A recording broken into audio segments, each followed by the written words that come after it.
अस्सलाम वालेकुम viewers, welcome to my channel. सबसे पहले तो मैं आप सब लोगों से माज़रत करता हूं कि मैंने काफ़ी अरसे के बाद अपने चैनल के ऊपर वीडियो अपलोड की है, तो कुछ मसरूफियात थी इसलिए मैं वीडियो अपलोड नहीं कर सका। तो हम आज के टॉपिक की तरफ मूव करते हैं। आज का टॉपिक जो है हमारा दराज की कैलकुलेशन है। ठीक है, दराज के कैलकुलेटर की एक शीट बनाई है जिसमें हम ये फाइंड करेंगे कि एक प्रोडक्ट हमें कितना प्रॉफिट दे रही है। सही है। और दूसरा साथ हम ये भी देखेंगे कि हमने एक प्रोडक्ट लिया है और उसको हमने दराज के ऊपर किस प्राइस पे सेल करना है। मींस के हमने प्राइस सेट करनी है उसकी कि मेरा प्रोडक्ट इस प्राइस पे सेल हो जब मुझे इतना प्रॉफिट मिले। ठीक है, तो ये सारी जो चीज़ें हैं मैं आपको इस लेक्चर में समझाऊंगा। दूसरा मार्कअप मार्जिन जो थोड़ा सा कंसेप्ट है इसमें फॉल करता है, उसके बारे में भी आपको तफसील से बताऊंगा। और दूसरा ये है कि मूव करते हैं कि दराज हमसे कितने चार्जेस लेता है, कितनी किस्म के चार्जेस लेता है। उसमें सबसे पहले तो ये एक शीट है, इस शीट में मैंने एक्सपेंसेस साइड पे आना है, आपको दिखाना है कि दराज चार्जेस में सबसे पहले कमीशन है उसकी, कि जो प्रोडक्ट भी आप सेल करेंगे उसके ऊपर वो कमीशन रखेगा। ठीक है, लेट्स सपोज मैंने एक प्रोडक्ट चूज़ किया, वो है जी अनस्टिच जो हैं क्लॉथिंग्स हैं मेन और वोमेन की। ठीक है, तो उसको मैंने मार्केट से परचेज़ किया। यहाँ पे लेट्स सपोज मैं लिखता हूँ 600 रुपीज़। 600 का मुझे होलसेल रेट पे या फैक्ट्री प्राइस पे या व्हाट्सएवर जहाँ से भी मुझे मिला, मैंने 600 रुपये का यहाँ पे लिख दिया उसको। अब मैंने जाना है कि दराज के ऊपर मैं अगर इसको सेल करूँ तो मैं कितने का सेल करूँ, पहला क्वेश्चन। दूसरा क्वेश्चन ये है कि दराज मेरे से इस पे ऊपर कितने चार्जेस लेगा, मुझे नेट कितना मिलेगा प्रॉफिट। तो उसके लिए सबसे पहले तो वो कमीशन लेगा आपसे। कमीशन जो है वो प्रोडक्ट टू प्रोडक्ट वेरी करती है। ठीक है, समटाइम्स कमीशन 1% है, समटाइम्स 16% है। तो डिफरेंट प्रोडक्ट्स के ऊपर डिफरेंट परसेंटेजेस हैं। ये मालूम करने के लिए कि हमें ये परसेंटेज किस तरह मालूम होगी, तो आपने इस तरह करना है, पहले दराज सेलर अकाउंट में आपने लॉगिन करना है। लॉगिन करने के बाद आपने एक लिंक लिखना है कि university.daraz.pk। यहाँ पे जाएंगे तो आपका ये ऑटोमेटिकली लॉगिन हुआ आ जाएगा। ठीक है, इसमें आपने सेलर सपोर्ट पे जाना है और यहाँ पे दराज की जो है ना पॉलिसी एंड गाइडलाइंस, इस पर क्लिक कर देना है। ये आपको बताएगा कि दराज की कौन कौन सी पॉलिसीज़ चल रही हैं आजकल, अपडेटेड जो हैं अपडेट्स हैं वो क्या हैं, और कमीशन स्ट्रक्चर बताएगा, कौन कौन से रूल्स हैं, सब कुछ यहाँ पे दराज यूनिवर्सिटी में पढ़ा हुआ होता है। ठीक है, यहाँ से हर एक सेलर को अपडेट रहना चाहिए। सो मैंने यहाँ पे लॉगिन किया पॉलिसीज़ एंड गाइडलाइंस में, तो पहले नंबर पे मुझे मिला यहाँ पे मार्केट प्लेस कमीशन स्ट्रक्चर। ठीक है, इस पर मैंने क्लिक किया तो अब ये मुझे खोल के देगा, ओपन करके देगा कि कौन से प्रोडक्ट के ऊपर कितनी कमीशन चार्ज कर रहा है दराज।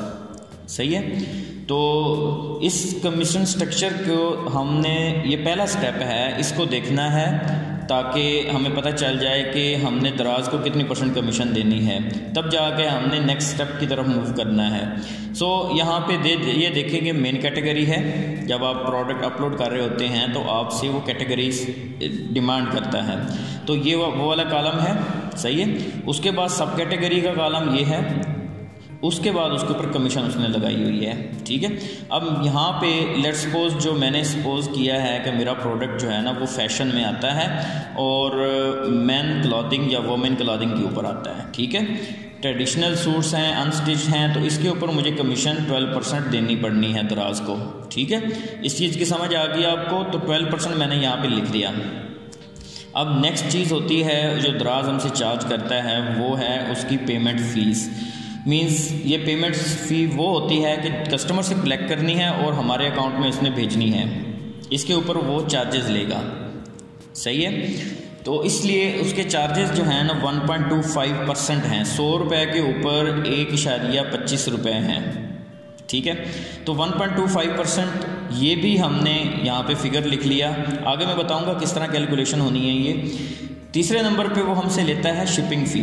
शिपिंग फ़ी के बारे में आप देख लें, थोड़ा सा यहाँ पे ये समझने की बात है कि शिपिंग फ़ी आपके लेस देन 500 ग्राम्स मीन्स के आधा किलो से कम का जो पार्सल है उसके ऊपर शिपिंग फ़ी जो है दराज विद इन द प्रोविंस आपसे वो चार्ज करता है 49 रुपीज़।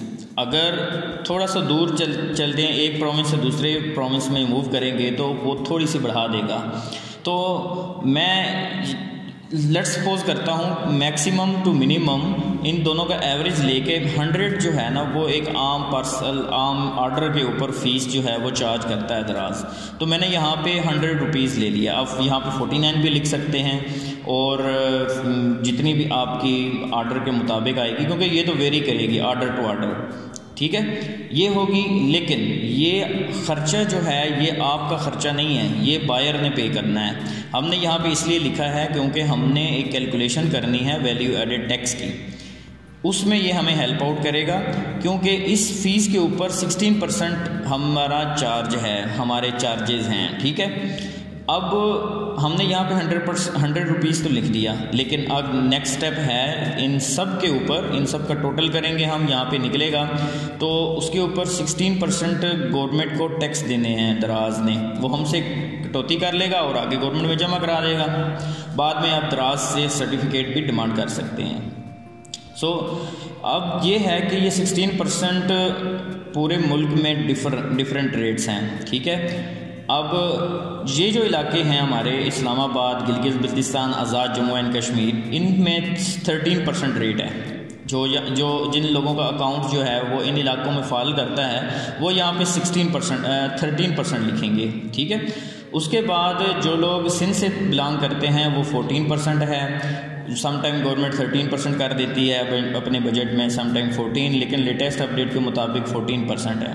और क्योंकि मेरा अकाउंट जो है वो पंजाब से रिलेटेड है, मेरा अकाउंट, उसमें मैंने 16% लिया हुआ है, क्योंकि इसके ऊपर 16% वैल्यू एडेड टैक्स लगे हुए हैं। बाकी जो हमारे सूबे हैं KPK एंड बलोचिस्तान, वहाँ पे 15% है। मूव करते हैं। अब हमारा जो टैक्स जो परसेंटेज है उसका हमें पता चल गया। तीनों चीज़ों का ऊपर जो है वो हमने कैलकुलेशन किस तरह करनी है वो मैं आपको बताने से पहले थोड़ा सा नीचे मूव करूँगा कि उसके बाद जो हमारा जो बिज़नेस का ख़र्चा है वो ऐड होगा। बिज़नेस का ख़र्चे में वेयर हाउस का रेंट हो सकता है, इलेक्ट्रिसिटी का बिल हो सकता है, आपके पैकिंग एक्सपेंसेस हैं, आपके प्रिंटिंग स्टेशनरीज़ हैं, फ्यूलिंग कास्ट है जिसमें आपकी डिलीवरी चार्जेस आते हैं। ये सारी चीज़ें आप यहाँ पे ऐड कर सकते हो, पर यूनिट के हिसाब से यहाँ पे ऐड करना है आपने। लेकिन ये जो 3 आइटम मैंने जो लिखे हैं ये कंपलसरी हैं, ठीक है। इनको ऐड किए बगैर आप आगे मूव नहीं कर सकते। वो इसलिए क्योंकि दराज जो है वो पैकिंग जो मटेरियल है वो अपना ही एक्सेप्ट करता है, ठीक है। तो उसके लिए आपने क्या करना है, दराज पैकिंग मटेरियल पे जाना है, कीवर्ड गूगल में लिखना है और आपके सामने मुख्तलिफ़ किस्म के पैकिंग मटेरियल्स आ जाएंगे, जिनमें बॉक्सेस भी हैं गत्ते के और बहुत सारे और भी पैकिंग मटेरियल हैं, लेकिन वो आपके प्रोडक्ट के मुताबिक आपने चूज़ करना है। मेरा प्रोडक्ट जो है वो मैंने बताया है जैसे आपको कि अनस्टिच जो हैं वो क्लॉथिंग हैं, वो छोटे से 28 बाई 24 सेंटीमीटर के फ्लेयर में आसानी से आ सकता है, तो मैंने इसको चूज़ किया। अब यहाँ पे लोग बता रहे हैं कि बहुत सारे यूट्यूबर्स को आवाम को लोगों को ये गाइड करते हैं कि ये जो 380 है इसको डिवाइड कर रहे हैं 50 पे, तो पर यूनिट जो कास्ट निकली है उसको वहाँ पे ऐड करके जाते हैं। ये उस सूरत में है जब आपने शिपिंग फ़ीस जो है वो पे नहीं करनी, मीन्स के दराज सेलर अकाउंट्स, दराज सेलर जो है जो सेंटर है वहाँ पे जाके आपने अगर कलेक्शन करनी है इन फ्लेयर्स की या पैकिंग मटेरियल की, तो तब आप इस फार्मूले को कंसिडर कर सकते हो। अदरवाइज़ आपने क्या करना है, ये जो 380 है ये तो आपको वहाँ पे उसने प्राइस बताई है, उसमें आपने शिपिंग फ़ी ऐड कर देनी है 99, ये ऐड कर दी। देन आपने 50 फ्लेयर्स पे डिवाइड कर देना है इसको, तो आपकी पर यूनिट कास्ट जो है 9.58 आ गई, ठीक है। तो इसको मैंने 9.6 कर दिया है यहाँ पे अपनी राउंड ऑफ करने के बाद, ठीक। उसके बाद प्रिंटिंग एंड स्टेशनरी की मैंने फिगर लिखा है कि आपको जब पैकिंग कर लेंगे अपने पार्सल की, उसके बाद उसके ऊपर जो ऑर्डर आता है ना कस्टमर की तरफ से, वो आपने प्रिंट करके लगाना होता है। तो वो एक अलग से कास्ट है, वो भी दराज ने अपने ऊपर नहीं ली है, वो आप लोगों के ऊपर डाल दी है। तो इसमें अगर तो आपके पास बिज़नेस का या घर में एक प्रिंटर है तो वेल एंड गुड, उसके मैक्सिमम 2 रुपये कास्ट यहाँ पे कर लें, ठीक है। अदरवाइज़ आप उस आर्डर को मार्केट में लेके जाएं और उसका प्रिंट निकलवा लें। वो आई थिंक 5 रुपीज़ का एक प्रिंट बनेगा, वो मैंने यहाँ पे लिख दिया। देन आपकी फ्यूलिंग कास्ट है। फ्यूलिंग कास्ट में ये पूरा ऑर्डर फुलफ़िल करने के लिए आपका व्हीकल्स की, आपके पास बाइक है या गाड़ी है, जो भी व्हाट्सएवर है, उसके मुताबिक ये फ्यूलिंग कास्ट पर ऑर्डर आप निकाल लें। अगर आप एक ही दिन में दराज सेंटर पे चक्कर लगाते हैं और आपके पास मोर देन 1 ऑर्डर हैं तो आपकी ये कास्ट जो है ना कम हो सकती है। अगर एक ऑर्डर देने के लिए आपने दराज सेंटर का विज़िट किया है तो फिर ये कास्ट ज़्यादा भी हो सकती है, ठीक है। मैंने यहाँ पे 10 रुपये लिए हैं यहाँ पे आने जाने का, क्योंकि मेरा सेंटर जो है वो मेरे घर के करीब है, इसलिए मैंने यहाँ पे थोड़ी कास्ट ली है। अब यहाँ पे आपने एक्यूरेट कैलकुलेट करके डालनी है ताकि आपको बिज़नेस में लॉस ना हो। देन यहाँ पे एक छोटी सी चीज़ आपको बताऊँ कि इन फ्यूलिंग एक्सपेंस और शिपिंग फ़ी का एक छोटा सा आपस में एक रिलेशन ये है कि दराज ने एक फुलफिलमेंट बाय दराज की ऑप्शन दी हुई है। उसमें क्या होता है कि आप अपने जो स्टॉक है दराज के वेयर हाउस में रखवा देते हैं, वहाँ पे आपको पर क्यूबिक फीट के हिसाब से पर मंथ आपको चार्ज करता है। आई थिंक 30 या 35 रुपीज़ पर क्यूबिक फीट पर मंथ आपको चार्ज करता है, सही है। उसके बाद आपने कंपेयर करना है और अपने टाइम स्केड्यूल को देखना है कि मैं ये बिज़नेस दराज के एंड पे छोड़ दूं या फिर ये है कि ख़ुद जाऊं, ख़ुद जाके पैकिंग करूं, ख़ुद जाके ये सारे काम करूं। तो ये आप पे डिपेंड करता है, आप दोनों में कंपेयर कर लेनी है आपको वो कास्ट ज़्यादा पड़ रही है या ये वाली कास्ट ज़्यादा पड़ रही है। जो ऑप्शन आपको अवेल करे आपने यहाँ पे उसी ऑप्शन को चूज़ करना है, ठीक है।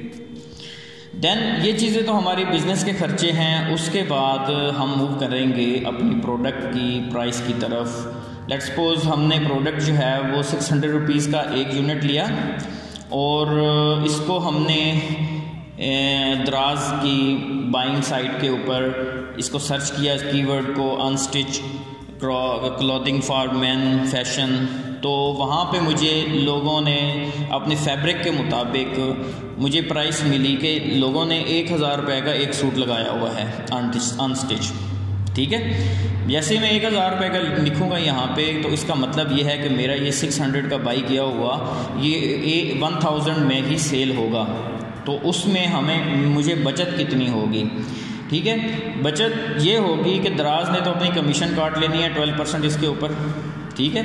ये 12% इस 1000 के ऊपर कैलकुलेट की हुई है, ठीक है। जैसे ये इधर देखें, मैं चाहता हूँ कि 1000 ये हमारी सेल प्राइस थी जो हमने दराज के ऊपर लगाई। अब इसके ऊपर दराज ने कमीशन काटनी है अपनी, मल्टीप्लाइड बाई 12 डिवाइडेड बाई 100, तो ये 120 रुपीज़ बन गए, ठीक है। इसी तरह ये पेमेंट फ़ीस है, ये भी इसी 1000 के ऊपर ही सेल प्राइस के ऊपर ही कैलकुलेट होगी, तो ये 12.5 रुपये हो गए। देन आपने शिपिंग फ़ी यहाँ पे नहीं लेनी क्योंकि ये बायर पे करता है। शिपिंग फ़ी के ऊपर जो आपका वैल्यू एडेड टैक्स बन रहा है वो आपने सिर्फ यहाँ पे लिखना है, लेकिन वैल्यू एडेड टैक्स 16% यहाँ पे मैंने एग्रीगेट कैलकुलेट किया है, इकट्ठा कैलकुलेट किया है। वो किन किन चीज़ों के ऊपर कैलकुलेट किया है, अबव 3 के ऊपर, मीन्स के ये दोनों आइटम प्लस ये 100, मेरे पास फिगर बना 232.5। इसके ऊपर मैं अब 16% टैक्स जो है ना वो कैलकुलेट करता हूँ। 232.5 मल्टीप्लाइड बाई 16 डिवाइडेड बाई 100, तो मैं ये 37.2 रुपीज़ ये मेरा टैक्स बना इन सब चीज़ों के ऊपर, ठीक है। ये दराज आपसे लेगा, ये आपका खर्चा है, तो इन सबको कैलकुलेट करें तो ये 169.7 रुपीज़ बनते हैं। ये तो दराज ने काट लेने हैं आपके खर्चे, ठीक है। तो ये टोटल जो है ये 17% ऑफ सेल प्राइस बनते हैं। देन आपने अपनी जो बिज़नेस की कास्ट है, अपने वेयर हाउस की कास्ट, आपकी ऑपरेशन की कास्ट वो अपने ऐड करनी है। वो पर यूनिट मैंने आपको दिखा दिया है। जो यहाँ पे आपने और चीज़ें ऐड करना चाहते हैं, जैसे दुकान का रेंट है, बिजली का बिल है, व्हाट्सएवर जो चीज़ें हैं पर यूनिट आपने यहाँ पे कैलकुलेट कर लेनी है, वो पे ऐड कर देनी है। उसके बाद आपके टोटल जो एक्सपेंसेस बन जाएंगे ना वो 194 बन जाएंगे। ये किस तरह आया कि इस फिगर को दराज के खर्चे और आपके बिजनेस के ऑपरेशन के खर्चे दोनों को प्लस किया तो 194 बन गया। तो इट्स मीन हम अगर 1000 रुपये का प्रोडक्ट सेल करें जो कि 600 रुपये का हमने बाई किया था, उसके ऊपर 194 रुपीज़ हमें बिज़नेस के और दराज के खर्चे देने हैं, दैन जाके हमें 205 रुपीज़ बचेंगे। ये हमारा नेट प्रॉफिट होगा। ठीक है, तो ये था हमने इस तरह हमने सिर्फ यहाँ पे प्रोडक्ट की प्राइस लिखनी है जो सेल हो रही है और यहाँ पे प्रोडक्ट की कास्ट लिखनी है। बाकी सारी कैलकुलेशन जो है ये शीट करके दे देगी आपको। तो इसका नाम प्रॉफिट कैलकुलेटर शीट है, और अगर जिसको ये चाहिए वो मुझे कमेंट में अपना ईमेल एड्रेस सेंड करे, मैं उसको ये पर्सनली तौर पे उसको डिलीवर करूँगा। अब दूसरी तरफ करते हैं मूव थोड़ा सा। यहाँ पे मार्कअप और मार्जिन का जो एक कंसेप्ट है जो दराज में चलता है उसको आपको समझाता हूँ कि देखें, मैंने तो ये 600 रुपीज़ का मैंने एक सूट लिया था, उसके ऊपर मुझे 205 रुपीज़ बचत हो गए हैं।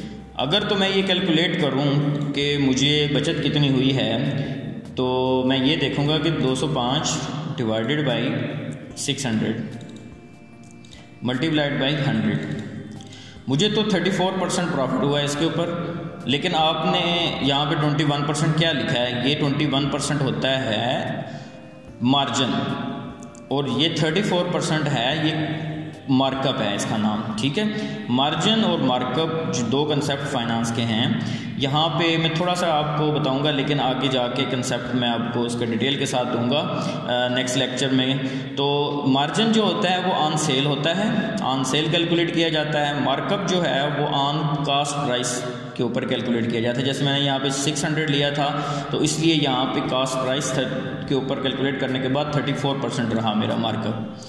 अब थोड़ा सा यहाँ पे एक एडिशनल चीज़ आपको बताता चलूँ कि आपने प्रोडक्ट तो 600 रुपीज़ का ले लिया, अब आपने दराज की साइट पे गए, वहाँ पे अपने प्रोडक्ट का नाम लिखा, इसकी स्पेसिफिकेशन लिखी, उसी के तकरीबन मिलता जुलता प्रोडक्ट मार्केट में, दराज की मार्केट में सेल नहीं हो रहा। ठीक है, अब आपने क्या करना है कि उसकी प्राइस सेट करनी है। मेरे इस टॉपिक का दूसरा पहलू यही है कि how to set price of the product on Daraz. उस प्रोडक्ट की प्राइस सेट करने के लिए मीन्स कि आपको नहीं पता कि मेरा ये प्रोडक्ट जो 600 रुपये का मैंने लिया है कि ये कितने का बिकेगा। ठीक है, ये तो लोगों ने 1000 रुपया लगाया हुआ था ना, तो इसीलिए मैंने 1000 के मुताबिक कैलकुलेशन की तो पता चला कि ये वो 200 रुपये पर पीस कमा रहे हैं। ठीक है, तो अगर तो ऐसा प्रोडक्ट है जो कि दराज के ऊपर अवेलेबल नहीं है और फर्स्ट टाइम दराज के ऊपर आ रहा है, तो उसके लिए प्राइस सेट करने का एक मेथड है, वो आपको ये समझाता हूँ कि एक तो सेल प्राइस है वो आपको पता नहीं है, दूसरी प्रोडक्ट की कास्ट है जो आपने 600 रुपीज़ का लिया है। ठीक है, उसके बाद ये देखने हैं कि दराज के खर्चे कितने परसेंट हैं, जो दूसरे खर्चे, ये दराज के खर्चे और ऑपरेटिंग एक्सपेंसेस ये 19% बन रहे हैं यहाँ पे इस सिनेरियो में। ठीक है, 19% लिख दिया मैंने। उसके बाद मेरा एक टारगेट है कि मैं इस प्रोडक्ट के ऊपर 40% प्रॉफिट लेना चाहता हूँ। ठीक है, कि मुझे इस प्रोडक्ट के ऊपर अगर मैं 1000 रुपया लगाऊँ तो 400 रुपये मुझे प्रॉफिट आए, तो मैं यहाँ पे 40% अपना प्रॉफिट लगा देता हूँ। ठीक है, तो ये दोनों को ऐड अप कर लेगा, 59 रुपीज़ बन जाएंगे। ठीक है, 59% बन जाएंगे, सॉरी। अब हमारी सेल जो है वो तो 100% है, 100% के बराबर है, जो कि अभी हमें मालूम नहीं है।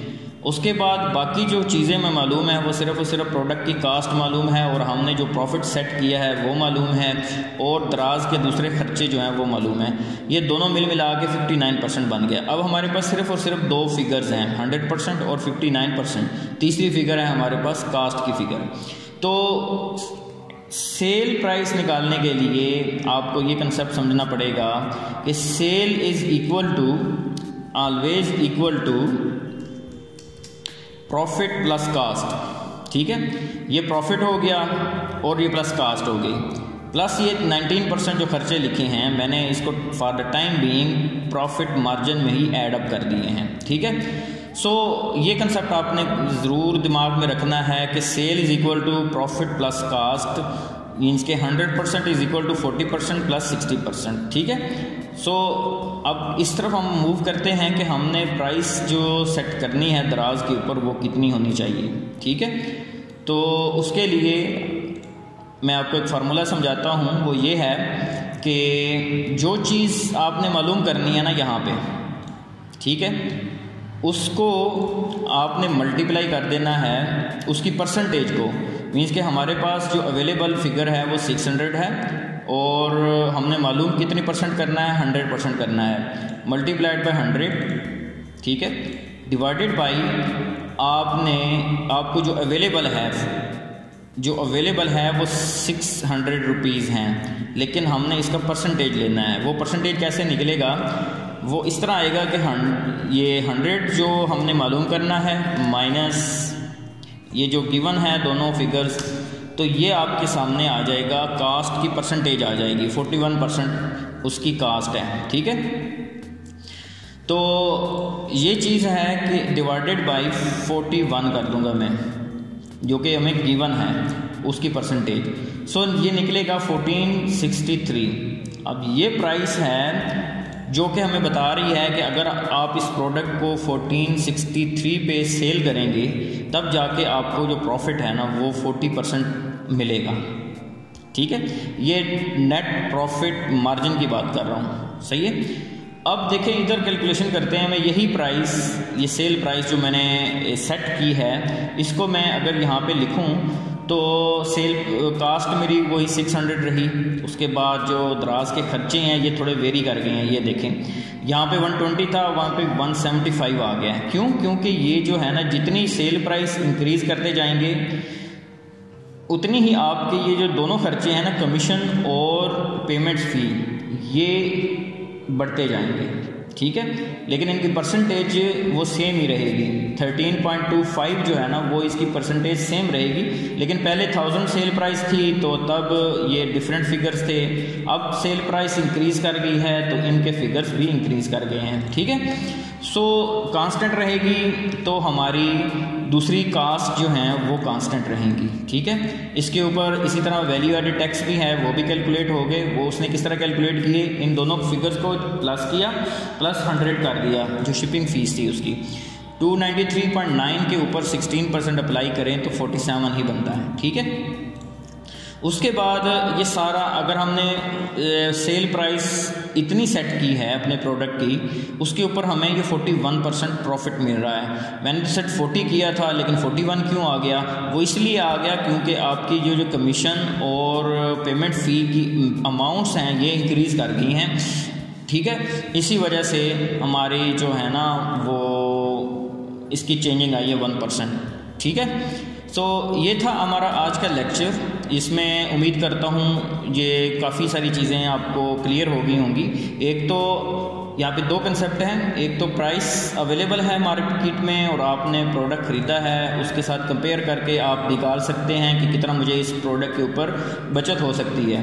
दूसरा ये है कि आपको प्रोडक्ट की प्राइस मालूम नहीं है, जो कि मोस्टली बंदों को पता यही होता है कि दराज के ऊपर मैं इसकी प्राइस कितनी लगाऊं, ठीक है। और उसको ये सेट कर लेना चाहिए तो कि मैं इस प्रोडक्ट के ऊपर 40% प्रॉफिट लेना चाहता हूँ, 20% लेना चाहता हूँ, 30% लेना चाहता हूँ, तो उसके मुताबिक ये कैलकुलेशन करके आपको बता देगा कि आपने वो प्रोडक्ट आपने इतनी प्राइस पे सेल करना है, तब जाके आप अपना टारगेट अचीव कर पाएंगे, ठीक है। सो मैं अब आपसे इजाज़त चाहता हूँ। उम्मीद है ये वाली जो लेक्चर है आपको काफ़ी हेल्पफुल रहेगा और इसको शेयर ज़रूर कीजिएगा नेक्स्ट, ताकि जो हमारे जो न्यू इंटरेंट हैं दराज में उनके लिए ये मुफीद हो, ताकि वो आंखें बंद करके दराज के ऊपर सेलिंग करने से पहले सोच ज़रूर लें कि उनको कितने % ख़र्चे देने हैं, कौन कौन से उनके एक्सपेंसेस होने हैं, ठीक है। तो ये वाली चीज़ें आपने ज़रूर बिज़नेस स्टार्ट करने से पहले देख लेनी है। अपना ख्याल रखिएगा और इस चैनल का भी ख्याल रखना है, इसको सब्सक्राइब करना है और वीडियो को शेयर ज़रूर करना है। सो अल्लाह हाफ़िज़।